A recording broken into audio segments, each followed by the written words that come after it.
Fala aí, galera do Dominantes Online, tudo bem com vocês? Tudo tranquilo? Bom dia, boa tarde, boa noite.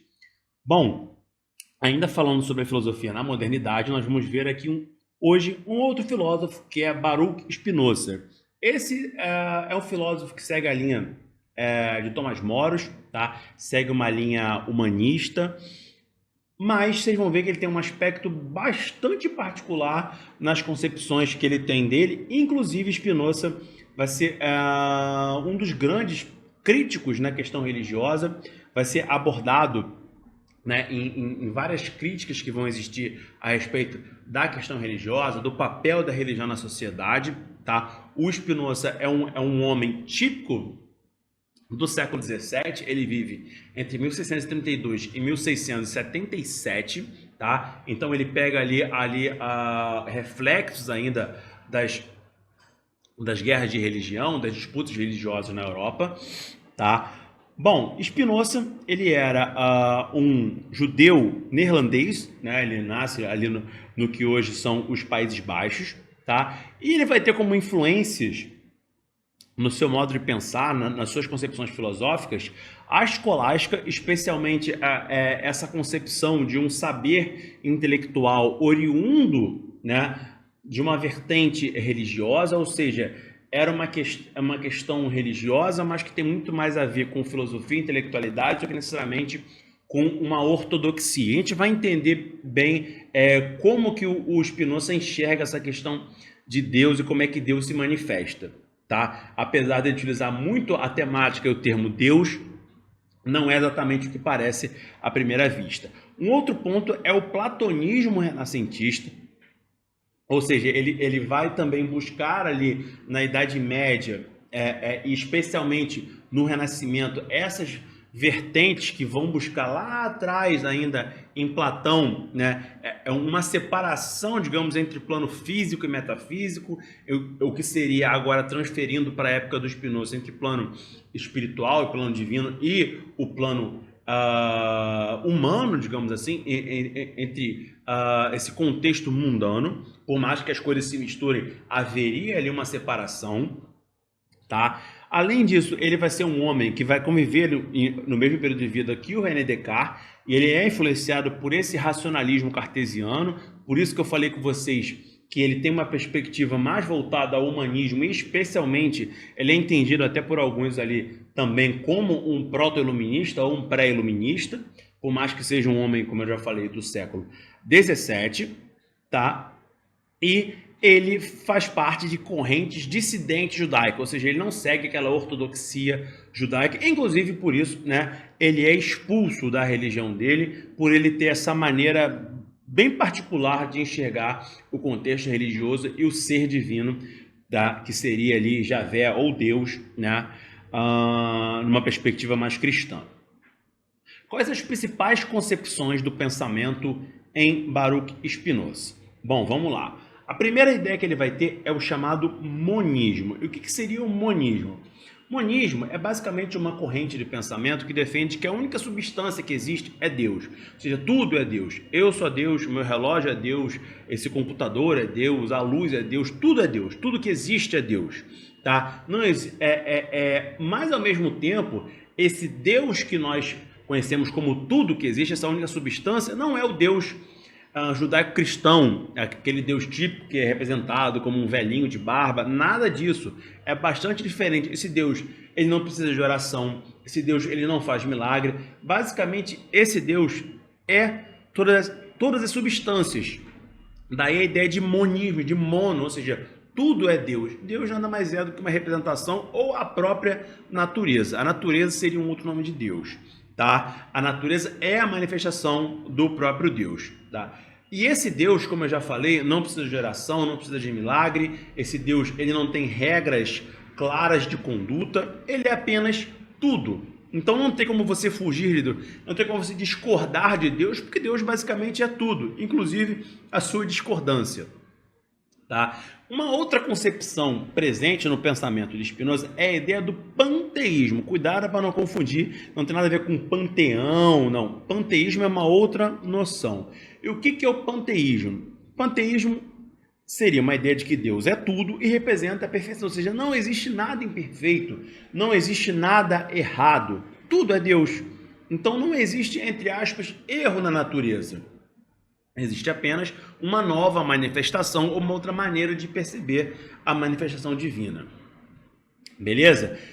Além disso, o Baruch Spinoza ele vai questionar a tradição, ou seja, como ele fazia parte, como nós já vimos lá no início, de correntes dissidentes judaicas, ou seja, correntes menos ortodoxas, correntes heterodoxas, correntes que pensavam e que entendiam o caráter da religião de maneira diferenciada, até porque a comunidade judaica nos Países Baixos, boa parte dela é originária da Península Ibérica, quando foram expulsos ali já no final do século XV, no estabelecimento do Estado Nacional das Espanhas e de Portugal. Então é uma comunidade que está menos ligada assim às tradições e mais ligada à sociedade, mais ligada a uma tradição econômica bancária, comercial.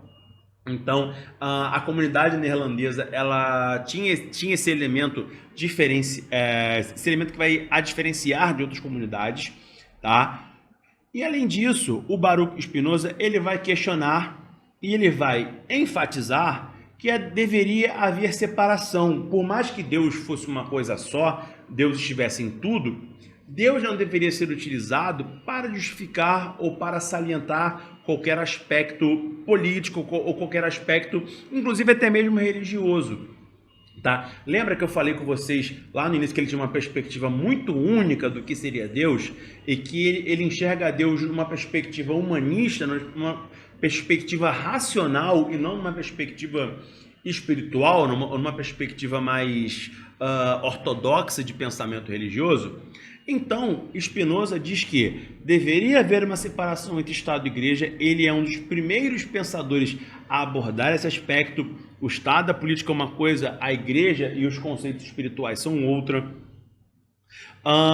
De que política e religião, Estado e Igreja estão completamente separados, cada um exerce a sua função social, assim como filosofia e teologia, por mais que ambas nasçam juntas ali naquele contexto, né, do século XIII ainda, com São Tomás de Aquino, quando as primeiras universidades, Paris, Bolonha, surgem, né? Filosofia e teologia já caminharam, e filosofia e teologia caminharam por caminhos diferentes. E assim elas deveriam ser entendidas a partir daquele momento. Então ele separava todos os aspectos da vida espiritual ou da vida, uma vida mais mística, de uma vida mais secular, de uma vida mais mundana. Ou seja, Estado, política e filosofia são coisas mais tangíveis, são coisas mais perceptíveis, enquanto igreja, religião e teologia vão caminhar por uma outra perspectiva. Mesmo que tudo isso sintetizasse Deus, fosse Deus. Mas, de novo, não é esse Deus que é alvo de orações, que faz milagres, que intervém. Não. Deus é uma manifestação da natureza, ele é a própria natureza. Por isso também a gente vai ver em Spinoza uma grande crítica à superstição religiosa, ou seja, criticar esses valores, essas tradições, esses gestuais, tá? Esse oratório das religiões. Ele critica esse aspecto, assim como ele também critica qualquer tipo de superstição filosófica ou qualquer tipo de superstição política. Ele é muito mais da praxis nesse aspecto do que de um aspecto mais místico. E tudo isso fica sintetizado no Tratado Teológico Político, na qual o Spinoza faz um estudo dos livros religiosos, da Bíblia e da Torá, a partir de uma perspectiva racional. Ou seja, ele diz que tanto na Bíblia como na Torá não há verdades absolutas. Ou seja, lá no século XVII, Spinoza já dizia que a Bíblia e que a Torá não deveriam ser interpretadas de maneira nua e crua, já que não existiam verdades absolutas. Na visão de Spinoza, eram parábolas, eram metáforas, tá? Que deveriam ser entendidas de uma maneira mais racional e menos mística. E, inclusive, ele fala que, na sua época, obviamente, a Bíblia e a Torá eram normas de conduta. Ou seja, elas estabeleceriam mais ou menos de como as pessoas deveriam se comportar em determinada situação X ou Y, mas elas não eram assim um delimitador de vida, elas não eram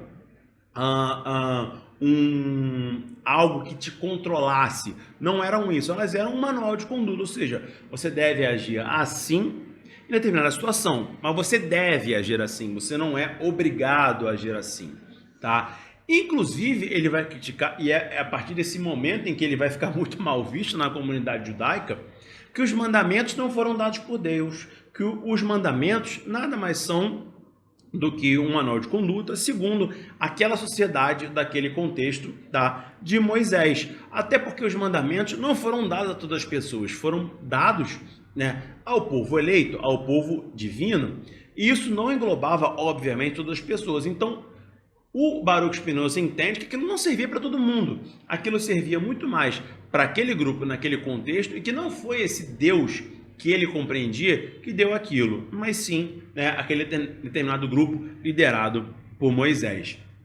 E que a religião, na verdade, a religião judaica, ela teve uma finalidade não tanto mística, não tanto espiritual, e sim de manter o povo hebreu unido, ou seja, a religião ela funcionou como um fator de união, como um fator de pertencimento àquele determinado grupo que sofreu várias perseguições na história. Sofreu a perseguição ali dos egípcios, posteriormente teve a questão do cativeiro da Babilônia, depois nós tivemos a expulsão e a questão da conversão forçada, tanto pelos povos árabes quanto pelos povos cristãos, especialmente na Península Ibérica. Então foi um povo que foi perseguido em vários momentos. Então a religião ela tinha muito mais uma função social e comunitária do que necessariamente espiritual.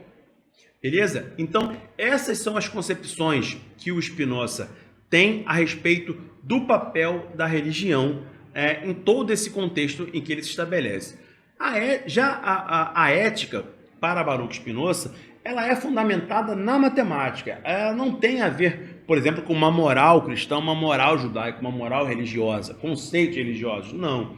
A moral para Spinoza é fundamentada na matemática, até porque, vamos relembrar, Spinoza é muito influenciado pelo racionalismo cartesiano, ou seja, aquela ideia de que a matemática seria a ciência fundamental para tudo. Quando nós vermos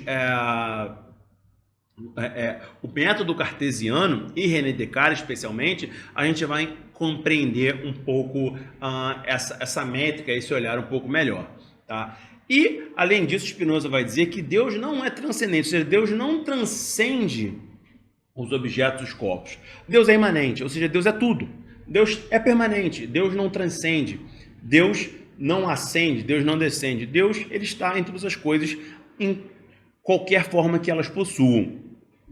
Assim dizendo, Deus ele é monista, ou seja, Deus é tudo, é a manifestação de tudo, como nós já vimos, e Deus é panteísta, Deus é perfeito e representa a perfeição.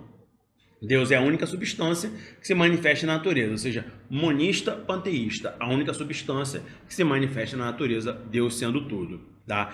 E que além disso, o próprio homem é uma das manifestações essenciais da divindade, ou seja, o próprio homem é uma manifestação da divindade, mas não essa divindade mística, milagreira, oratória, não, é uma divindade que tem sua perfeição nas manifestações da natureza, ou seja, o pensamento do homem e essa extensão do homem como parte do divino, ela faz parte de toda uma síntese de Deus monista, Deus panteísta, Deus como parte desse todo, que nessas diferentes manifestações, isso é a perfeição da divindade, isso é a perfeição de Deus.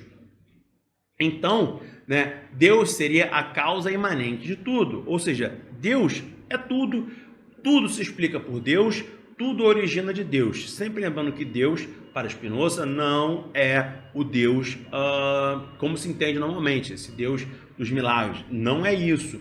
Deus é a perfeição, é a natureza, o que mostra que ele é muito mais influenciado pelo plano cartesiano, pela ideia cartesiana, tá? Pelas concepções cartesianas dessa ideia de perfeição matemática do que para uma corrente religiosa.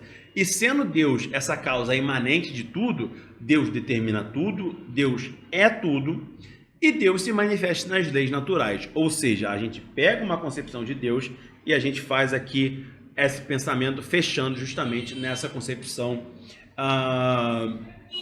essa concepção moderna, né, do que seria essa razão, né, esse racionalismo cartesiano. Porque as leis naturais, elas são eternas, elas são imutáveis, elas são determinadas. Assim como Deus, que é eterno, imutável e determinado, é monista e é panteísta. Logo, o livre-arbítrio, segundo Spinoza, por mais contraditório que possa parecer à primeira vista, ele é ilusório. Porque tudo que você faz, inclusive, de repente, rejeitar o próprio Deus, é Deus. Ou seja, você não consegue pensar ou agir ou fazer qualquer coisa sem se reportar, sem passar por Deus, porque Deus é tudo, tá? Mas Deus, nessa concepção de Spinoza, sendo a natureza, sendo a perfeição e não esse Deus de um templo religioso ou de algum aspecto mais espiritual.